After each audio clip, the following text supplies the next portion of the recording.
আমাদের সকলের ডান দিকে একটি স্টেজ দেখতে পাচ্ছেন।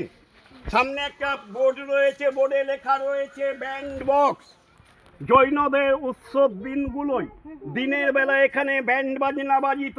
প্রতিদিন সকালে জৈন পরিবারের ছেলে মেয়েদের নাচ গান শেখানো হইতো। প্রতি রাত্রি এখানে বাইজি নাচ হতো।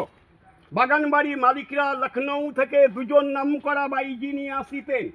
একজনের নাম হীরাবাই। হীরাবাইয়ের সে সময় একটি রাত্রি নাচিবার ডিমান্ড ছিল ৫,০০০ স্বর্ণ মুদ্রা। হীরাবাইকে সে সময়ের বিশ্ব সুন্দরী বলা হতো। হীরাবাইয়ের সঙ্গে আসিতেন দিল্লি থেকে মতিবাই। বাগানবাড়ি মালিকপক্ষরা ইংরেজ পিরিয়ডে রাজা নবাবদের ইনভাইট করে বাগানবাড়ি নিয়ে আসিতেন। ওদেরকে সুরাপান করিয়ে বাইজিনা দেখিয়ে নানা রকম দিক দিয়ে আনন্দ দিয়ে নিজেদের ক্যাপচারে রেখে এরা জগৎসের সঙ্গে প্যাক্ষে নিজেদের বিজনেস খুব ইসভাবে চালিয়ে গেছে। পেজেন দেখুন, সে সময়ে রাজাও নেই, নবাবও নেই।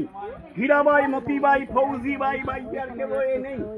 1965-এ সমস্ত দর্শনীয় জিনিসগুলো পেজেন মালিক পক্ষরা উঠিয়ে নিয়ে চলে যান কলকাতা ভবানীপুর এলিগেন রোড। ফলে জায়গাটা ওপেন।